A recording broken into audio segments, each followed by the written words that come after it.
ketika manusia diciptakan dari tanah, di dalam diri manusia terdapat potensi-potensi yang luar biasa. Kalau dia mempelajarinya, menelitinya, dia akan menjadi manusia yang unggul di tengah dunia ini.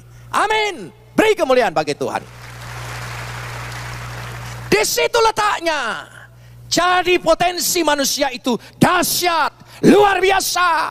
Kalau dia setahu menggalinya. Kalau saudara menggali tanah sekedar menggali, paling tinggi hanya dapat sumur.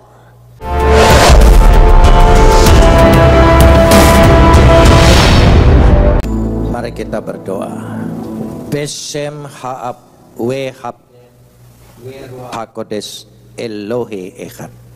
Bapa di sorga, Tuhan kami Khalik langit dan bumi, Bapa kekekalan, Tuhan yang menciptakan langit, bumi, laut beserta isinya, serta tidak pernah meninggalkan perbuatan tangannya. Tuhan yang disembah oleh Abraham, Ishak dan Yakub, Tuhan itu juga yang kami sembah dan kami kenal melalui anak-Mu Yesus Kristus, junjungan ilahi kami yang agung. Kami memuji dan mengucap syukur kepadamu atas segala kasih, karunia, anugerah, limpah rahmat dan berkat-Mu. Atas segala perkenanan Tuhan, pemeliharaanmu, bimbinganmu, pimpinanmu, tuntunanmu yang sudah berlaku atas kehidupan kami. Untuk itu kami mau menaikkan ucapan syukur kami yang tak terhingga kepadamu. Seraya senantiasa menyerahkan diri kami di hadapan Engkau. Sebab di dalam Engkau kami akan terpelihara dengan sempurna, karena Engkau adalah pemelihara yang kekal. Untuk itu di tengah-tengah persekutuan ibadah kami, di hadapan hadirat Tuhan yang berkenan turun di tengah-tengah ibadah kami, kami ingin meneduhkan hati kami, menundukkan pikiran kami kepada otoritas kedaulatan firman-Mu. Karena firman-Mu itulah yang mengandung segenap kebenaran dan janji-Mu yang akan Kau berikan bagi kami untuk menjadi milik kami pribadi lepas pribadi. Karena Roh-Mu itu sendiri yang akan mengerjakannya di tengah-tengah pewartaan ini. Terima kasih Bapa, dalam nama Yesus kami berdoa. Amin. Silakan duduk.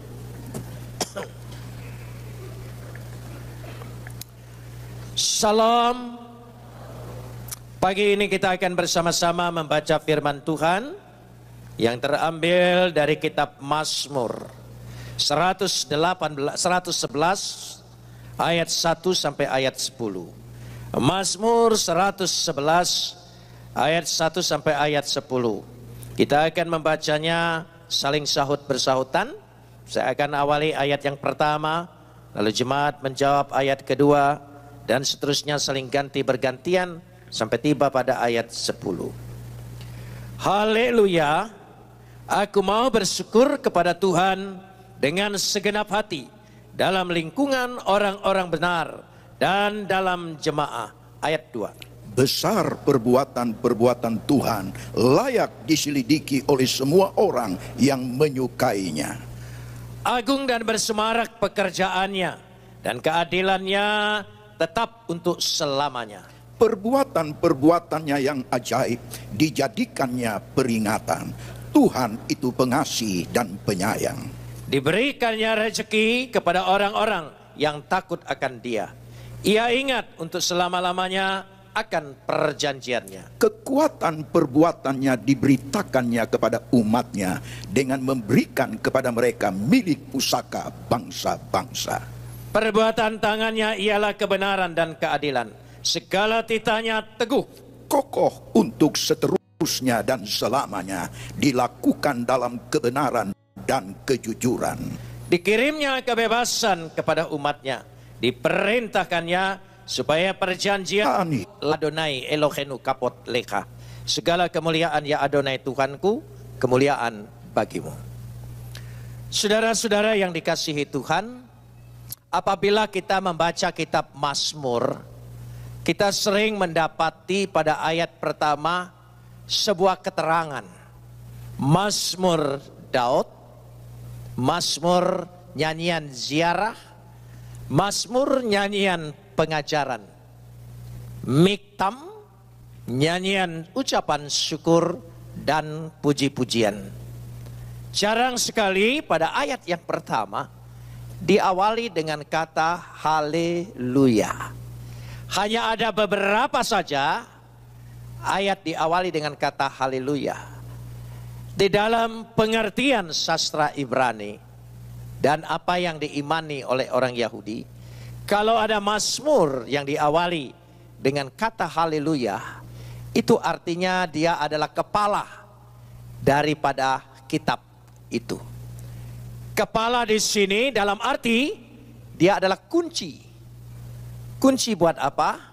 Kalau kita baca secara keseluruhan, Mazmur 111 ini adalah ingin menunjukkan perbuatan-perbuatan Tuhan, karya-karya Tuhan yang begitu besar, ajaib, dahsyat. Dan karena itu, perbuatan-perbuatan itu dari awal penciptaan dan seterusnya sampai hari ini, sampai selamanya, dia akan berlangsung terus bahwa perbuatannya adalah ajaib, dahsyat, dan hebat. Karena itu kuncinya, supaya kita ingin melihat dan mengalami bagaimana perbuatan-perbuatan Tuhan yang besar, yang dahsyat itu berlaku atas hidup kita, maka kuncinya adalah haleluya. Haleluya adalah bagian daripada ucapan syukur, memuji Tuhan, menyembah Dia, memuja Dia, mengagungkan Dia, hanya karena Dialah ya satu-satunya yang layak disembah, dipuji, dipuja. Karena itu dikatakan di sini dalam lingkungan orang-orang benar, dalam jemaah, artinya di dalam ibadah kita. Dari sejak awal kita datang ke sini, kita ingin menyembah Dia, kita ingin memuja Dia, kita ingin memuji Dia, membesarkan Dia, dan mengucapkan rasa syukur dengan segenap hati. Kenapa demikian? Karena hati kita sendiri mengalami, mengetahui, mendalami, merasakan bahwa perbuatan-perbuatan Tuhan itu sudah berlaku atas kehidupan kita. Dan kalau ini kita lakukan terus dalam setiap ibadah kita, maka kita akan mengalami perbuatan-perbuatan Tuhan itu tidak hanya sekali, tidak hanya berhenti, seterusnya dan selamanya berlaku, termasuk pada ibadah saat ini. Saudara mengimani? Amin. Nah, karena itulah bagaimana dinyatakan setelah mengucap syukur itu adalah perbuatan-perbuatan besar. Dikatakan pada ayat yang kedua, berbuat besar perbuatan-perbuatan Tuhan, layak diselidiki oleh semua orang yang menyukainya. Kata besar perbuatan-perbuatan Tuhan, gedolim, gedolim. Kata gedolim ini bukan hanya sekedar karena dia berakar dari kata gadol, besar, tetapi juga dimaksudkan karyanya begitu luas, begitu dalam, dan begitu mengandung banyak arti, rahasia, makna, bagaimana gedolim, perbuatan-perbuatan Tuhan yang besar itu. Karenanya perbuatan-perbuatan Tuhan yang besar itu dikatakan di sini layak diselidiki oleh semua orang yang menyukainya. Kata diselidiki memakai kata derusim, derusim. Diselidiki artinya di sini karena dia memakai kata daras, mencari, mempelajari dengan teliti. Deres, sungguh-sungguh mendalaminya. Karena dikatakan derusim, meneliti, menyelidiki, memakai kata daras menjadi deras, dan itu juga menjadi midras. Midras itu ada persamaan dengan saudara kita madrasah. Jadi kita betul-betul mempelajari kenapa begitu besarnya perbuatan Tuhan dari sejak penciptaan. Mari saya ingin ingatkan kembali, kalau saudara membaca dalam kitab Kejadian pasal 2 ayat 7, manusia itu diciptakan dari tanah. Tanah memakai kata eretz, eretz. Ketika Tuhan, Kejadian 1 ayat 1, pada mulanya dia menciptakan langit dan bumi. Kata bumi di situ ada juga eretz. Ya, dikatakan Bereshit bara Elohim et hasis samayim we ha et eretz. Dia menciptakan bumi. Manusia diciptakan dari tanah memakai kata eretz. Ketika bumi diciptakan oleh Tuhan memakai kata eretz. Dan pada Kejadian 3 ayat 19 saudara akan membaca, karena manusia itu diciptakan dari debu dan tanah, maka dia akan kembali menjadi debu dan tanah. Apa yang dimengerti oleh orang percaya ketika membaca kitab suci ini? Paling tinggi, terlalu simpel, bahwa manusia itu diciptakan dari tanah, maka nanti kalau dia mati akan kembali menjadi tanah. Sampai di situ saja.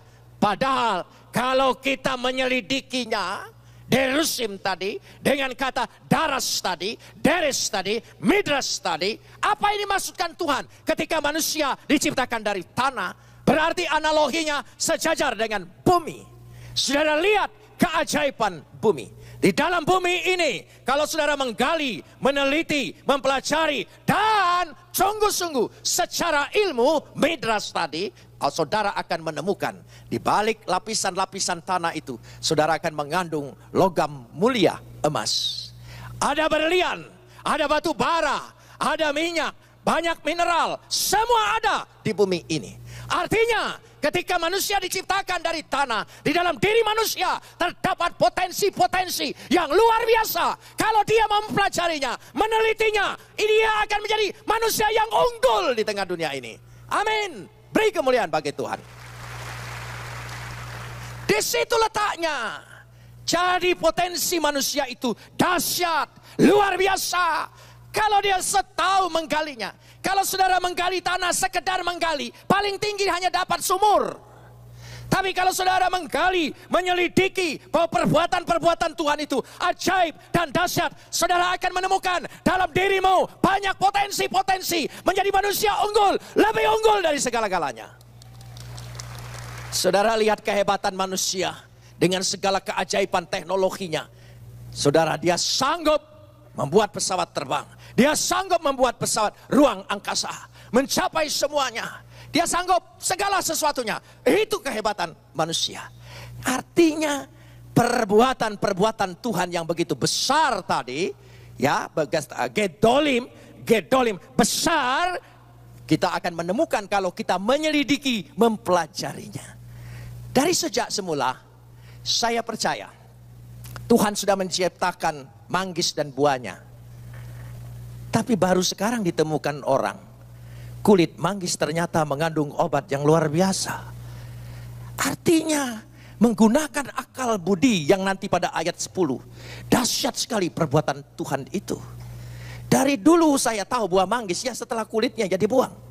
Tapi sekarang kulitnya lebih bermanfaat daripada isinya. Itu kenapa?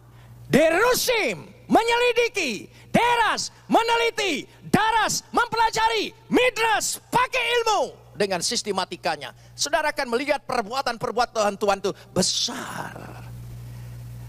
Tuhan dari sejak semula sudah ciptakan pisang dengan buahnya. Dan saudara tahu ketika kita makan pisang dari zaman saya masih kecil, jangan buang kulit pisang sembarangan karena takut keinjak orang, kepeleset. Hanya itu saja. Sekarang diteliti, ternyata kulit pisang mengandung energi untuk menjadi isi baterai. Kulit pisang yang buat kita kepleset, sekarang secara ilmu ditemukan ternyata mengandung energi. Luar biasa. Memang perbuatan Tuhan itu gedolim, dahsyat, misteri, rahasia, mendalam, luas sekali. Itu perbuatan Tuhan.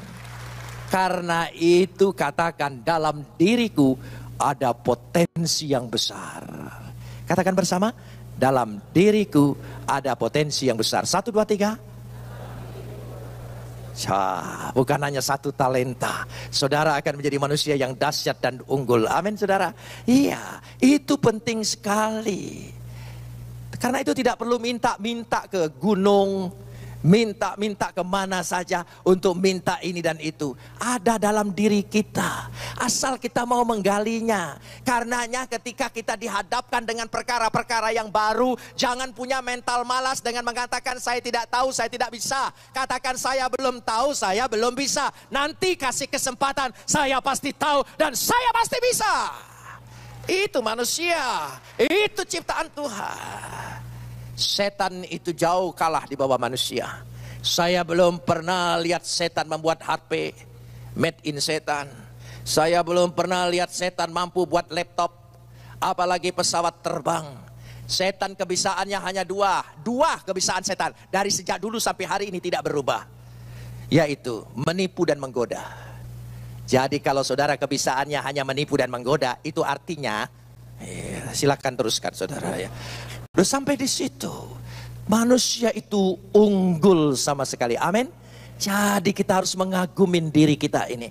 Mampu. Tapi kita perlu derosim tadi. Menyelidiki. Mempelajari. Daras. Meneliti. Ya, deres. Sungguh-sungguh kita melihat itu menjadi midras. Belajar dengan sebaik-baiknya. Kita lanjutkan sekarang ini. Itulah yang dikatakan kenapa pada ayat yang ketiga. Agung dan bersemarak pekerjaannya. Dan keadilannya tetap untuk selamanya. Kata agung dan bersemarak pekerjaannya. Hod wedahar fa'alo. Kata hod itu bukan hanya agung. Megah. Dahsyat. Luar biasa. Semarak itu seperti agung. Itu lebih kecil sedikit disebut hadar. Hadar. Kenapa demikian? Karena keadilan-keadilannya itu, perbuatan-perbuatannya itu begitu besarnya. Sehingga terkadang kala manusia sekarang belum menemukan, di kemudian hari manusia akan menemukan. Tapi ditemukan oleh manusia itu sendiri. Dari belum ada obatnya menjadi ada obatnya. Dari belum ada bentuknya menjadi ada bentuknya. Dari belum bisa menjadi bisa. Dan itulah kehebatan akal budi manusia. Hebatnya di situ. Makanya orang Yahudi itu unggul karena baca Alkitab pakai otak. Tapi kita yang percaya tidak pernah unggul karena baca Alkitab hanya pakai otak-otak. Itu masalahnya saudara. Kita hanya pikir Alkitab ini hanya menuntun kita sorga neraka untuk hidup nanti, mati dan sebagainya. Ini pedoman hidup. Ini bukan pedoman masuk sorga untuk di sorga nanti. Bukan hanya sampai di situ. Lebih daripada itu. Supaya kita hidup ini menjadi orang yang unggul. Apa saja yang ditanam di bumi ini bertumbuh subur. Berbuah lebat. Tapi pakai ilmu cara nanamnya. Derusim tadi. Baru berhasil. Kalau tanam sembarangan kurus kering dia saudara. Hasilnya tidak memuaskan. Dan saya percaya. Apa saja yang dikerjakan oleh anak Tuhan. Semuanya akan berbuah lebat. Berhasil. Amin. Karena dalam diri kita ada potensi yang luar biasa. Amin saudara. Katakan sekali lagi dengan diri kita. Dalam diriku ada potensi luar biasa. Bagaimana cara membongkarnya? Pakai akal budi. Hikmat. Percaya, iman, dikatakan takut akan Tuhan adalah permulaan dari hikmat seperti pada ayat ke-10. Tiba saatnya sekarang masuk kepada ayat yang keempat. Bahwa perbuatannya itu tidak pernah berhenti. Dari permulaan, sekarang, selama-lamanya, bahkan pagi hari ini. Mari kita baca ayat yang keempat. Kita simak dengan baik, kita baca. Dan ini akan berlaku atas hidup kita. Saudara, perhatikan di sini ayat 4. Kita baca 1, 2, 3. Perbuatan-perbuatannya yang ajaib dijadikannya peringatan. Kenapa dijadikan peringatan? Zeher asa lenifle otap. Kata zeher itu menjadi peringatan. Peringatan supaya kita memperhatikan secara serius, secara fokus. Yang kedua, peringatan karena dari situ dia akan bertindak. Dan yang ketiga, mengingat-ingat dengan mengucapkan terus bahwa perbuatan Tuhan itu adalah ajaib. Ajaib memakai kata pala. Pala artinya sama dengan mujizat. Katakan bersama. Mujizat. 1, 2, 3. Saudara percaya mujizat? Saya percaya. Saudara berharap mujizat? Saya berharap. Saudara percaya hari ini berlaku mujizat? Saya percaya. Kita butuh itu. Jadi perbuatan-perbuatan Tuhan yang ajaib ini, yang besar ini, bukan hanya menjadi sebuah peringatan, karena kita sudah pernah mengalaminya. Tetapi dijadikan sebuah tindakan, karena dia tahu bahwa ajaib itu akan berlangsung terus. Dan yang ketiga, mengingat-ingat untuk menunjukkan bahwa sungguh terlalu banyak perbuatan Tuhan yang ajaib. Saya percaya mujizat. Yesus berjalan di atas air, itu mujizat. Dia mengubah air menjadi anggur, itu mujizat. Dan dia membuat orang buta melihat, itu mujizat. Dia membuat orang lumpuh berjalan, itu mujizat. Bahkan orang mati seperti Lazarus pun dibangkitkan kembali, itu mujizat. Saya percaya. Dan kita pun berpikir bahwa kita berharap dan memohon mujizat untuk menolong, memberikan jalan keluar, menyembuhkan diri kita. Saya amini. Tapi sesungguhnya ada mujizat yang lebih besar, yang kita abaikan, yang kita lupakan. Saya ingin kasih contoh begini. Saya barangkali kalau saudara dari Kristen dari sejak kandungan tidak merasakan. Saya dari orang yang tidak percaya. Dari keluarga, lingkungan, teman, segala sesuatu. Nggak ada tanda-tanda untuk menjadi orang Kristen. Lingkungan saya dari sejak kecil terpelihara. Dan tidak pernah punya teman Kristen. Kalau tahu saja dia Kristen, saya sudah jauhin. Jadi nggak ada tanda-tanda dekat untuk menjadi orang percaya. Terkadang saya sekarang berpikir, kok saya bisa menjadi orang Kristen? Rasanya jauh sekali. Dan tidak pernah saya pikirkan dan tidak mungkin ada jalan seperti ini. Tapi kenapa demikian? Saudara, jalan Tuhan itu luar biasa. Artinya ketika saya bisa percaya, saya anggap ini mukjizat yang besar. Kenapa mukjizat yang besar? Lazarus dibangkitkan dari mati. Tapi kemudian mati juga. Dia tidak hidup sampai hari ini. Tapi kita yang tidak percaya, yang semestinya mati, percaya, diberikan karunia, anugerah, beroleh hidup yang kekal, kita akan hidup kekal selama-lamanya. Itu mujizat yang besar yang pernah terjadi dalam hidup kita. Itu layak kita ucapkan syukur. Itu sering kita abaikan. Kenapa demikian, saudara? Saya tidak mungkin didekati oleh orang Kristen. Saya tidak mungkin bisa percaya. Tidak mungkin ada orang yang datang mengabarkan kepada saya. Dan apalagi memberikan Alkitab. Tapi cara Tuhan itu. Saya dari sejak pelajar, pemuda, mahasiswa, aktif di organisasi saya. Dan selalu saya anti Kristen. Kalau ada kesempatan merusak gereja, apalagi membakarnya, itu hobi saya. Dan saya suka itu. Satu saat, tahun 67, pada saat-saat itu saya kebetulan sebagai Ketua Kesatuan Aksi Pemuda Pelajar Konsulat Jawa Barat. Saya gunakan kesempatan itu untuk mengganggu atau merusak gereja. Di Bandung, saya orang Palembang tapi dibesarkan di Bandung. Di Bandung ada gereja namanya GKI Jalan Kebon Jati.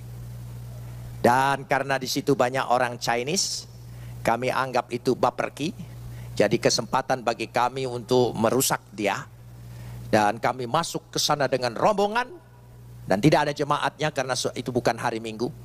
Penjaganya sudah lari kemana saya tidak tahu. Pendetanya juga tidak tahu. Dan kami ingin membakar gereja itu. Pada waktu kami ingin bakar gereja itu untuk mencari bensin dan minyak tanah. Di depan gereja ini banyak jongkok-jongkok atau warung-warung kecil. Punya pribumi. Dia bilang begini, jangan dibakar. Nanti warung kami ikut terbakar. Akhirnya saya pikir tidak jadi dibakar. Tapi biar isinya saja kita bakar. Lalu kita berusaha mengangkat kursi-kursinya. Tahu sendiri kursi GKI zaman dulu panjang-panjang begitu, saudara. Beratnya luar biasa karena jati asli. Jadi karena saking beratnya, jadi kita tidak jadi. Lalu bagaimana supaya tidak sia-sia pekerjaan ini? Biasanya di belakang bangku itu selalu ada selanya yang diisi Alkitab sama buku nyanyian. Untuk jemaat, karena jemaatnya malas bawa Alkitab, saudara. Jadi sudah tersedia. Saya bilang itu aja, buku-buku itu kumpulin semua, kita taruh di halamannya. Kita kumpulin semua yang bisa dibakar, taruh di situ. Lalu siram dengan minyak tanah. Sebelum dibakar, saya bilang dengan anak buah saya, ambil satu buat kenang-kenangan bahwa kita pernah masuk ke gereja ini. Dan ketika ambil satu sampai hari ini, dan itu ada bekas minyak tanahnya, yang lain dibakar. Yang satu saya bawa pulang. Saya taruh saja begitu saja. Tidak pernah peduli. Dari tahun 67, 68, biasa saja di situ. Tahun 72, saya ditunjuk sebagai ketua lembaga perbandingan agama untuk mempelajari agama Kristen supaya mencari kelemahan-kelemahan kitab sucinya. Saya mulai dan saya ingat saya punya dan saya buka di situ. Dan saya pelajari itu Alkitab, membacanya seperti buku bacaan dari awal. Ya, dari awal terus. Tidak sepandai orang Kristen kalau baca Alkitab dari sini loncat sini, dari sini loncat sini. Gitu, sampai seumur hidup tidak pernah tamat, saudara ya, gitu. Jadi hanya loncat-loncat saja. Dan saya baca. Ketika saya baca, saya ketemu kira-kira ayat yang lemah, yang saya pikir bisa dijadikan bahan untuk menyerang. Saya catat, saya kemukakan. Baca, selesai perjanjian lama, masuk perjanjian baru. Matius, Markus, Lukas, Yohanes. Pada waktu saya baca kitab Yohanes, Yohanes 1 ayat 1, pada mulanya adalah firman. Firman itu bersama-sama dengan Tuhan, dan firman itu adalah Tuhan. Hati dan pikiran saya mulai terbuka. Ternyata Yesus itu adalah firman yang sehakikat di dalam diri Bapa. Ayat 14 saya baca, firman itu menjadi manusia. Dan kenapa dia menjadi manusia? Ayat 18, karena dia ingin menyatakan siapa Tuhan. Lalu terbukalah saya. Dan dibukakan hati, pikiran saya untuk percaya. Itu karunia yang luar biasa. Tidak semua orang, tapi hanya baca. Ya, baca sendiri Tuhan bukakan itu, pikiran saya terbuka. Oh, saya mengerti, saya percaya dia. Ketika saya percaya, saya mulai diskusi dengan teman-teman saya dimarahin. Dan saya terus berbicara. Dan akhirnya banyak yang marah. Saya ditangkap dan ditahan atas perintah Kopkamtib Laksuspus dari Jakarta. Perintahkan ke Laksusda Jawa Timur untuk menangkap saya. Karena saya waktu itu sedang sekolah kependetaan di Batu Malang. Tahun 73. 15 Juni 1974 saya ditangkap. Hari Jumat waktu itu sedang libur sekolah karena kerja bakti jam 4 sore. Saya sedang menggendong anak saya yang nomor 2. Lalu datang petugas Laksusda. Saya masih ingat yang nangkap saya, pokoknya tidak pernah lupa, Kapten Sunaria. Saudara ya. Mungkin sudah tua atau sudah meninggal, saya tidak tahu. Didampingi oleh Koramil dan beberapa guru atas izin dosen segala macam. Saya dibawa ke Surabaya, di Ketabang, tempat Laksusda, tahanan yang paling menakutkan di depan sekolah Katolik, di depannya itu di situ. Dan di sana tidak diperiksa apa-apa karena hari itu adalah hari libur. Jumat, Sabtu, Minggu, Senin saya diterbangkan ke Jakarta. Mulai diperiksa di sana oleh tim. Pemeriksaannya hanya bertanya, apa sebab engkau jadi Kristen? Hanya itu pertanyaannya. Saya jelaskan, karena baca Alkitab. Baca Alkitab yang mana? Yohanes 1 ayat 1, Yohanes 1 ayat 14, Yohanes 1 ayat 18. Hanya itu, hanya baca itu, engkau langsung berubah. Dia bingung, tidak masuk akal. Mana ayatnya? Saya kebetulan bawa Alkitab dan saya tunjukkan. Dan dia baca. Yohanes 1 ayat 1, Yohanes 1 ayat 14, Yohanes 1 ayat 18. Setelah dia baca, aku nggak jadi Kristen. Bagaimana kamu ini? Kalau ngomong itu masuk akal. Masa? Mesti ada yang bujuk, mesti ada yang mendorong, mesti ada. Apa kamu pernah sakit? Barangkali terganggu. Masuk rumah sakit Kristen kali. disuntik jadi berubah. Saya pikir kalau hanya disuntik bisa mengubah iman orang, kita tidak perlu pekabaran Injil, suntikin aja semua, berubah semua saudara. Dia marah, dia baca. Saya baca, tidak berubah. Kok kamu hanya baca 3 ayat langsung berubah? Dari mana? Katanya. Saya jawab, saya dipilih Bapak tidak. Gitu. Dia marah, ditempelengnya saya saudara. Saya ditempelengnya, kurang ajar. Memang pesakitan tidak punya haknya. Ya kalau kita sedang ditahan, ngomong benar pun tetap salah saudara. Dipukul, ditempeleng. Hatiku sedih. Kenapa mau jadi Kristen aja susah banget. Sudah ngomong benar dibilang salah. Sudah ngomong ayat ini yang mengubah saya, dia tidak percaya. Sedih sekali. Masuk tahanan, kamar tahanan.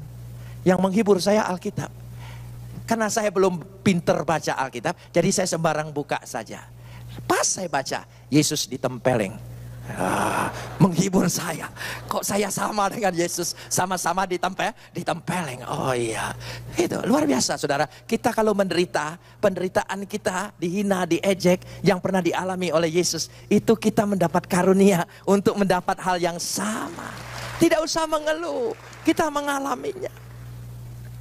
Dan saya diperiksa, periksa. Wah, bolak-balik. Pertanyaannya itu aja.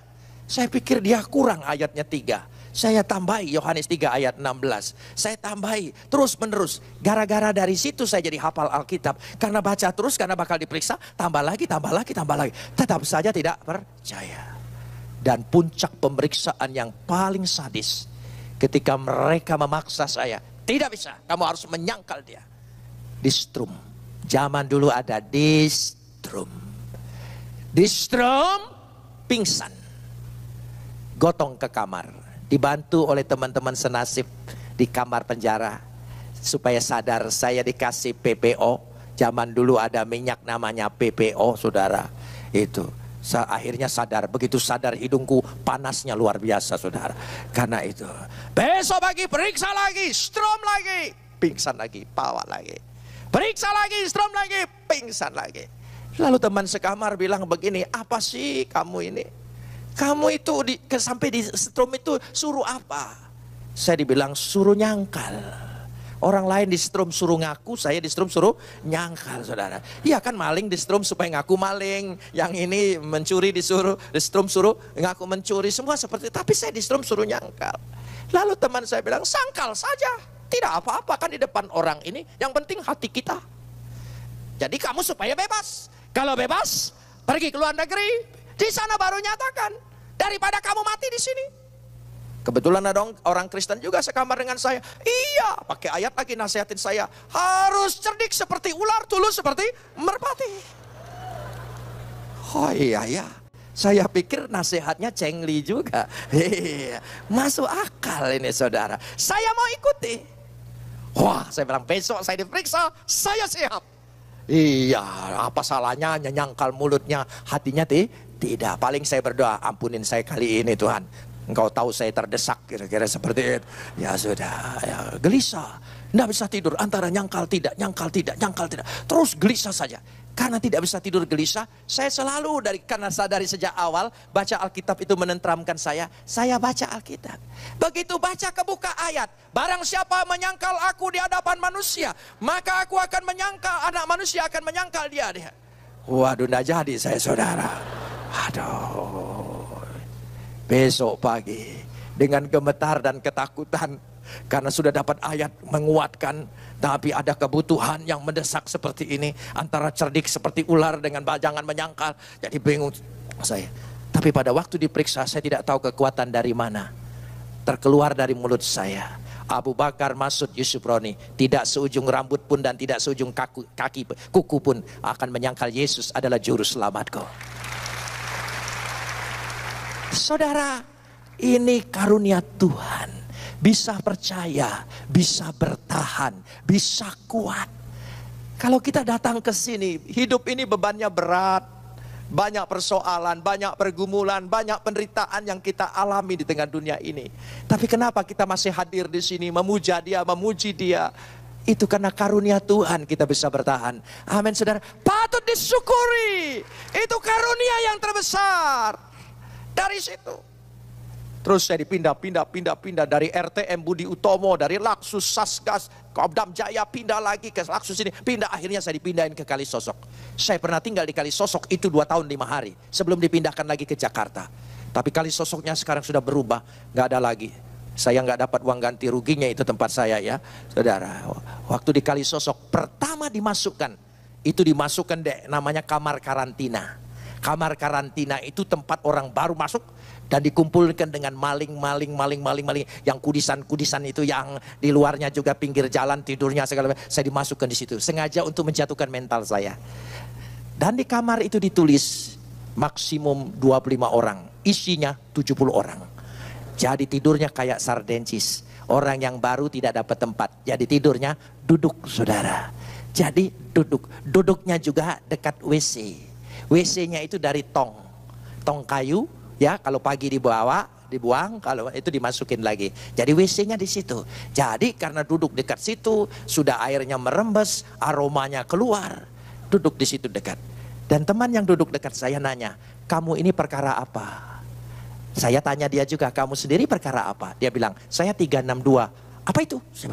Saya enggak apa. Rupanya orang di penjara itu semuanya hebat ahli hukum. Hafal KUHP, saudara. Iya. Dia tidak bilang dirinya maling, tapi cukup bilang 362. Itu maling siang hari. Itu. Kamu 363 maling malam hari. 365, 372 penipuan, 378 penggelapan. Semua gitu. Oh, saya ditanya, "Kamu apa?" Pempres 11. Tidak ada di KUHP. Memang saya ditangkap karena Pempres 11. Subversi. Dia tanya, "Apa itu?" Apa itu?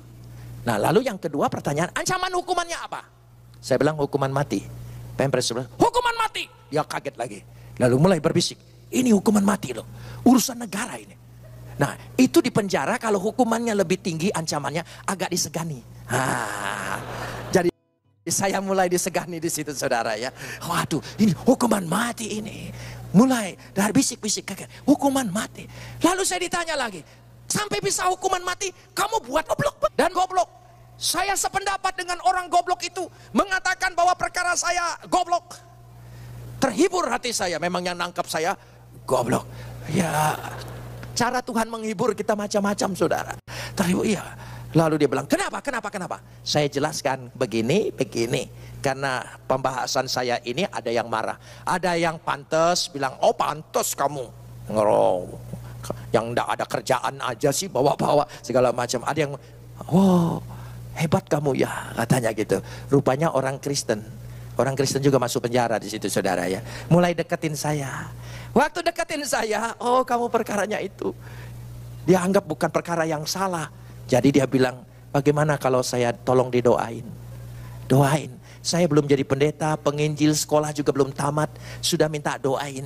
Doa sendiri aja belum tentu benar ngomongnya. Karena baru jadi Kristen sudah disuruh doa. Saya tanya, "Doa apa?" "Supaya saya mendapat keringan dan cepat bebas." Saya sendiri ditahan begitu lama, dia mendoakan orang supaya cepat bebas. Rasanya berat sekali bebannya, saudara.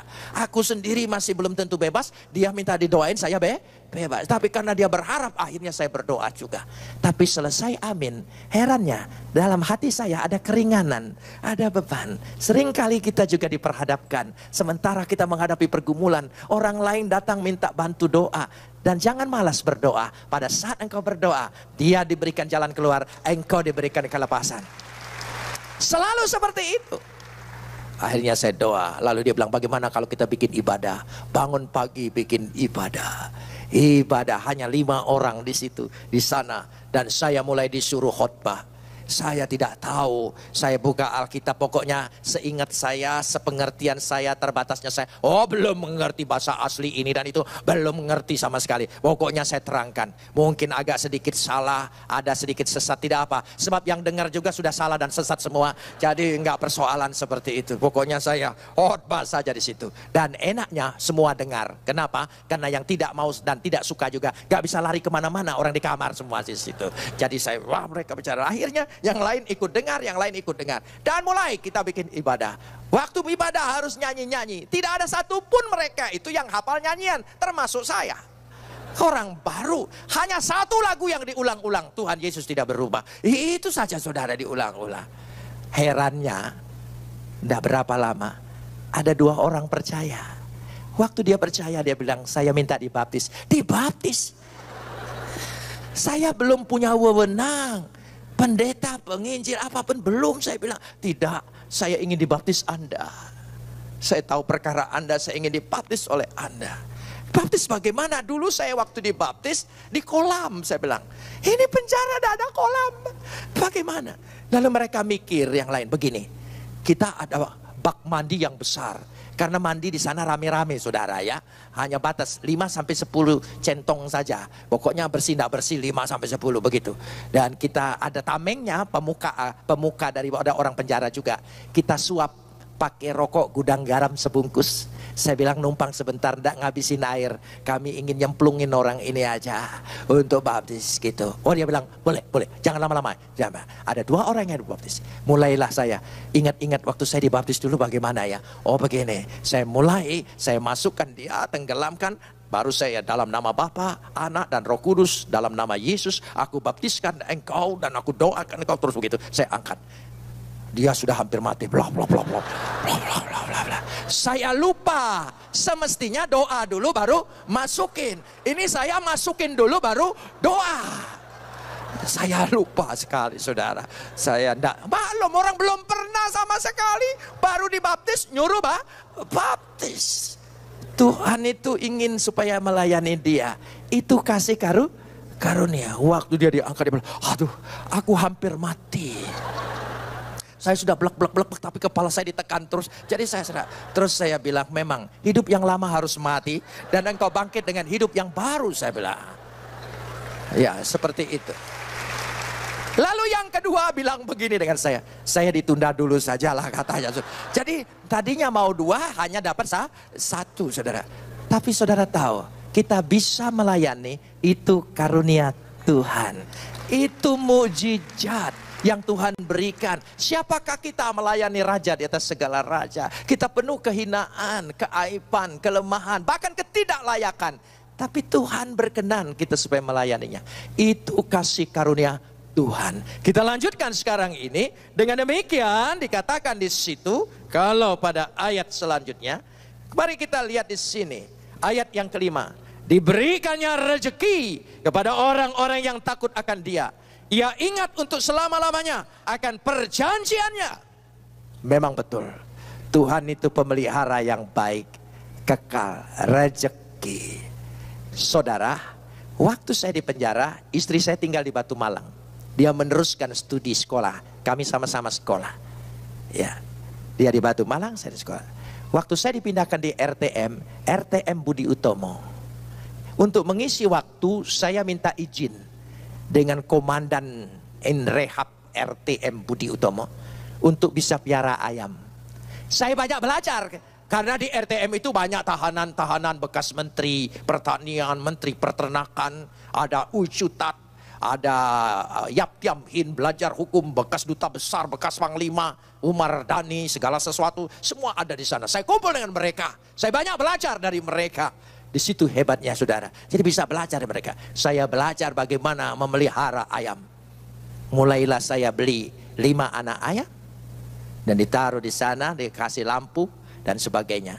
Dan terus jadi kembang jadi 10, kembang jadi 15. Jadi banyak kandang ayamnya tambah besar. Dan enak saudara. Kenapa? Listrik tidak bayar dan tidak pernah mati. Karena itu dalam penjara, kalau listriknya mati, kabur semua orangnya saudara. Jadi di situ. Dan mulai ayam ini, setiap pagi saya tumpang tangan di atas kepala ayam. Karena tidak ada jemaat, jadi ayam lebih dulu ya Ridho. Saya tumpang tangan, Tuhan berkati. Karena saya terbatas obat, terbatas semua vitamin. Tapi berkati supaya ayamku sehat. Sehat, bertelur. Herannya, setiap ayam bertelur kadang-kadang sehari sampai 2 kali. Bertelur. Telurnya dikumpul, dijual, bisa duitnya dikirim ke istri saya. Orang di penjara bisa kirim keluarganya uang, itu karena rezeki dari Tuhan. Amin. Saudara yang tidak di penjara, ya masih tidak mampu buat keluarganya, saya kira perlu di penjara dulu itu saudara. Karena rezeki itu datang dari Tuhan. Amin saudara. Orang-orang yang takut akan Tuhan benar, pasti Tuhan berkati. Kita lanjutkan ayat ini yang terakhir. Dari puncaknya dikatakan di situ, kekuatan perbuatannya diberitakannya kepada umatnya. Kekuatan perbuatannya. Percayalah, kekuatan perbuatan Tuhan itu sekarang sedang berlaku. Dan dia berikan kepada kita untuk mewarisinya. Tidak seorang pun yang tidak diberikannya. Pulanglah bahwa kita membawa kekuatan Tuhan dalam hidup ini. Apapun hambatanmu, halanganmu, rintanganmu, engkau pasti keluar sebagai pemenang. Karena kekuatan Tuhan ada pada diri kita, setiap orang percaya. Dan lebih daripada itu, saya ingin menunjukkan sekarang lagi. Maka seterusnya dikatakan, ayat 9, dikirimnya kebebasan kepada umatnya. Karena dia perintahkan supaya perjanjiannya itu terjadi. Tuhan berikan kebebasan, pertolongan, jalan keluar. Setelah 6 tahun saya di penjara, setelah pindah penjara, pindah ke Cipinang. Ya, saya dipindahkan ke Cipinang, Kalisosok. Waktu saya dipindahkan Kalisosok, saya anggap ini memang ada baiknya. Kenapa saudara? Saya menghayal sendiri. Pindah Kalisosok, saya anggap California. Ya. Pindah Cipinang, saya anggap Chicago. Pokoknya saya menghayal saja. Akhirnya dipindahkan ke Cirebon. Dari Cirebonlah saya bebas tanggal 4 April tahun 1980, hari Minggu, pas hari Paskah. Ayat ini ayat kesayangan saya. Selalu mengingatkan saya setiap menjelang mau tanggal 4 April.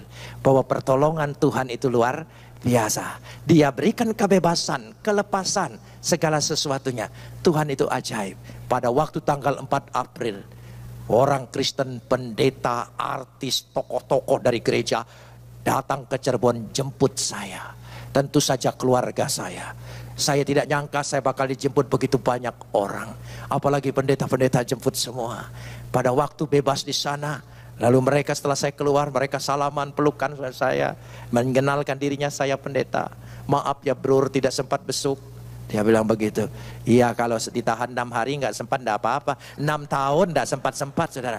Karena dulu orang yang dianggap urusan subversi takut dibesuk. Sebab yang membesuk bisa takut terbawa. Dari situlah saudara. Tapi setelah bebas dari situ, hari Minggu itu 4 April tahun 80, saya bilang, saya harus mengucap syukur. Kita pergi ke gereja di kota ini. Lalu pergilah gereja yang langsung mudah dipinjam langsung untuk ucapan syukur adalah gereja Utusan Pentakosta. Itulah gereja Pentakosta. Jadi dipimpin oleh pendeta Masih almarhum. Di situ perayaan. Nah saudara, pada waktu bebas itu saya masih ingat sekali. Ada nyanyian selama dalam penjara yang saya tidak sukai. Tapi waktu tanggal 4 April nyanyian itu paling saya sukai. Lagu apa? Lagu lama. Sekarang saya sudah bebas. Saya bebas oleh darahnya domba. Selalu seperti itu saudara. Kalau dulu, kalau di penjara ada kebaktian, kalau ada pujian seperti itu, kami semua diam. Enak aja ngomong bebas. Kita masuk penjara, kamar lagi. Pendetanya pulang, enak aja dia ngomong bebas. Jadi kita diam, kita pelototin yang mimpin pujian. Rupanya pemimpin pujian feelingnya cepat. Langsung dia ganti. Lagu pujaan orang penjara apa? Ku tahu Tuhan pasti buka jalan. Dia ingin pintunya dibuka saudara. Itu lagu favorit saudara ya. Itu lagu favorit. Tapi waktu tanggal 4 April ibadah di Cirebon, pemimpin pujian mengajak saya nyanyi. Sekarang saya sudah bebas. Saya nyanyi paling kenceng dari yang lain. Waktu pemimpin pujian katakan sekarang saya bebas 3 kali. Bebas. Saya lebih dari 3 kali. 10 kali. Bebas. Kita kalau mengalami pertolongan Tuhan, mulut kita tidak bisa ditahan. Karena pengalaman iman itu dahsyat dan luar biasa. Saya percaya semua perbuatan Tuhan yang besar, ajaib, mujizat, pertolongan, rezeki, termasuk Tuhan menolong, membebaskan, memberikan jalan keluar. Mujizatnya ada dalam perjanjiannya. Perjanjiannya kekal lewat darah dan tubuh Kristus. Saya percaya, terimalah perjamuan ini dengan iman yang demikian. Semua ayat ini akan menjadi pengalaman bagi kita, akan menjadi milik kita. Dengan iman yang demikian, kita mau masuk perjamuan kudus.